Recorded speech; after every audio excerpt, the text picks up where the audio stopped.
You're listening to Systemic Error Podcast. The failure was designed. Trump DOJ just handed a new gift to crooked lobbyists, based on an article by Sarah K. Burris.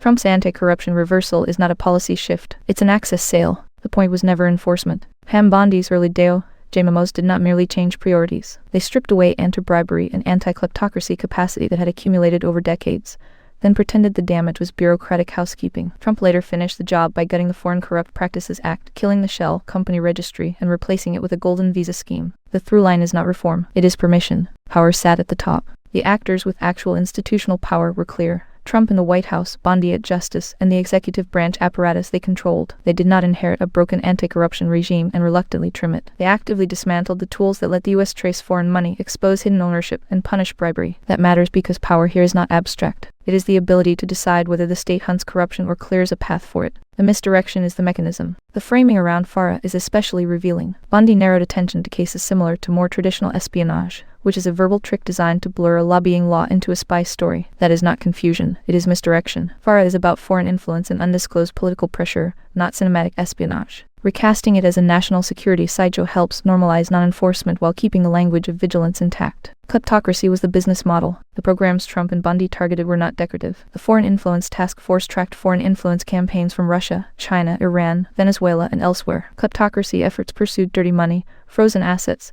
and illicit wealth tied to the Kremlin and other regimes. The shell company registry made hidden ownership harder. Removing these systems does not create neutrality. It gives oligarchs, dictatorships, and their American facilitators a cleaner operating environment. Competitiveness is the cover story. Trump's defense of shutting down FCPA enforcement was American economic competitiveness, the standard laundering phrase for legalized bribery. That argument only works if you accept that U.S. firms need the right to corrupt foreign governments to compete. That is not pro-business realism, it is state-sanctioned moral collapse dressed up as pragmatism. When the richest and most connected actors get immunity, the public gets the bill in the form of weaker institutions, more captured policy, and a federal government that serves illicit wealth before democracy. What this story actually shows. This is the modern authoritarian playbook in administrative form.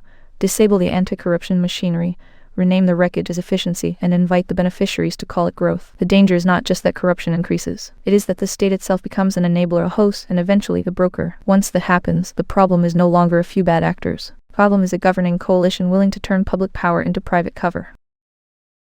You've been listening to Systemic Error. Thanks to Alternet for today's article. With the automated voice of Liberates, our thanks for listening.